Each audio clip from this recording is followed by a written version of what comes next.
ராசிபுரத்துடைய வளர்ச்சியை கண்கூடாக பார்த்துள்ளேன்.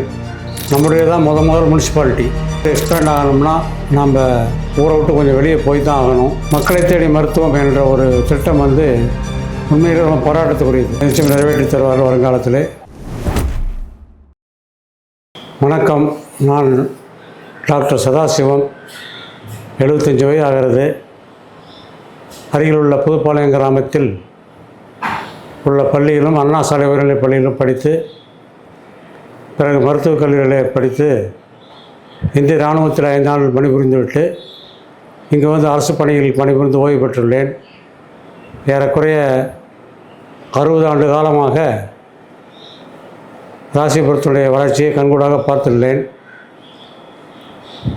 மிகவும் ஒரு மோசமான நிலைமையிலிருந்து ஓரளவுக்கு சீரடைந்துள்ளது என்றாலும், நம்முடைய தான் முதல் முனிசிபாலிட்டி ஈரோடு, நாமக்கல் போன்ற ஊர்கள் நம்ம விட ரொம்ப சின்ன ஊராக இருந்துச்சு. ஆனால் இன்றைக்கெல்லாம் அளவிட முடியாத அளவில் ரொம்ப முன்னேற்றம் அடைஞ்சு ரொம்ப பல வசதிகளை கொண்டு அந்த ஊரெலாம் தெரியும். காரணம், நம்ம ஊரில் அந்த காலத்திலே குறுகிய தெருக்கள் ரொம்ப எக்ஸ்பேண்ட் பண்ணுறதுக்கு வழி இல்லாமல் இருந்துச்சு. அதனால் இந்த ஊர் எக்ஸ்பேண்ட் ஆகணும்னா நம்ம ஊரை விட்டு கொஞ்சம் வெளியே போய் தான் ஆகணும். அதுக்கு மக்கள் தங்கள் மனதை தயார்படுத்தி கொள்ள வேண்டும். புதிதாக ஒரு மருத்துவமனையோ அல்லது ஒரு மாலோ அல்லது ஒரு கல்லூரியோ பள்ளி ஆரம்பிக்க வேண்டும் என்றால் நாம் ஊரை விட்டு வெளியே போய் தான் ஆக வேண்டும். ஆகவே மக்கள் அந்த மனநிலையை ஏற்றுக்கொள்ள வேண்டும். தற்பொழுது பலரும் பல விஷயங்களை பேசியிருப்பார்கள். மருத்துவத்துறையை பொறுத்தவரையிலே நம்முடைய ராசிபுரம் அரசு மருத்துவமனையானது 2 ஓட்டுக்கட்டங்களோடு இருந்துச்சு. அந்த காலத்தில் ஒரு பிரசவம் காம்ப்ளிகேட் ஆச்சுன்னா சேலம் தான் அனுப்புவாங்க. ஆனால் இப்பொழுது நல்ல அசுர வளர்ச்சி அடைந்து ஏறக்குறைய 30க்கும் மேற்பட்ட சிசேரியன் ஆப்ரேஷன்களை மாதம் இங்கே செய்து கொண்டிருக்கிறார்கள். பல ஆப்ரேஷன்கள், பல சிகிச்சைகள் நம்முடைய மருத்துவமனை கிடைக்கிறது. அதற்கு சீரமைத்தால் போல இப்பொழுது மாவட்ட தலைமை மருத்துவமனை நம்முடைய ராசிபுரத்துக்கு வந்திருக்கிறது. அதை நிச்சயம் நாம் பாராட்டித்தான் ஆக வேண்டும். பிற்காலத்திலே மக்களுக்கு மிக நல்ல வசதிகள் கிடைக்கும் என்பதை சந்தேகமே இல்லை. அதிலும் இந்த விலையுயர்ந்த மருந்துகள்லாம் இப்போ ரொம்ப சாதாரண கிடைக்குது.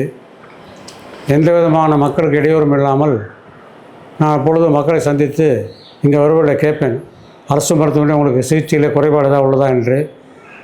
இன்னும் சொல்லப்போனால் ஏதாவது உங்களிடம் காசு கேட்டார்களா என்று கூட கேட்பேன். ஆனால் யாருமே இது வரைக்கும் ஒரு நெகட்டிவான பதிலை சொன்னதில்லை. நல்லா கவனிச்சுக்கிட்டாங்க, நல்லா பார்த்துக்கிட்டாங்க, யாருக்கும் எந்த செலவும் இல்லை அப்படின்னு சொல்லி தான் நல்ல ஃபீட்பேக் கொடுக்குறாங்க. ஆகவே மருத்துவத்துறை நிச்சயம் எங்களோட அசுர வளர்ச்சி அடைஞ்சிருக்குன்னு சந்தேகமே கிடையாது. அதிலும் மக்களை தேடி மருத்துவம் என்ற ஒரு திட்டம் உண்மையிலே ரொம்ப போராட்டத்துக்குரியது.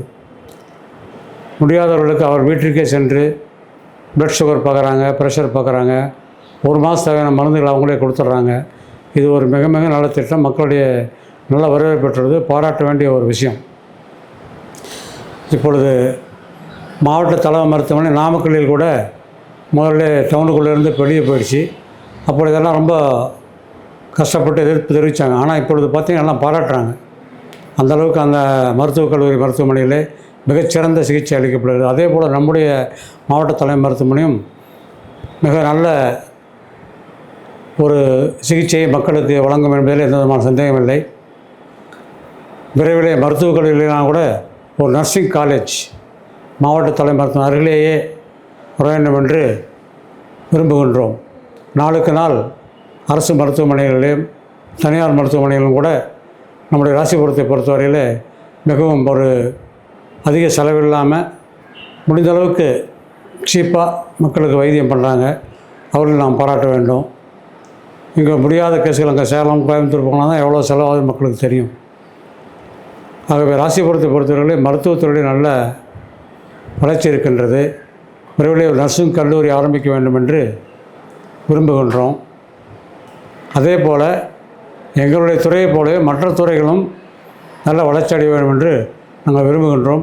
குறிப்பாக கல்வித்துறை, ஏன்னா கல்வியும் மருத்துவம் தான் மக்களுக்கு ரொம்ப முக்கியமானது. கல்வித்துறையிலே மக்களுக்கு சிறந்த கல்வி கிடைக்க வேண்டும் என்று விரும்புகின்றோம். அதை நிச்சயம் நிறைவேற்றி தருவார்கள் வருங்காலத்திலே. வணக்கம், நன்றி.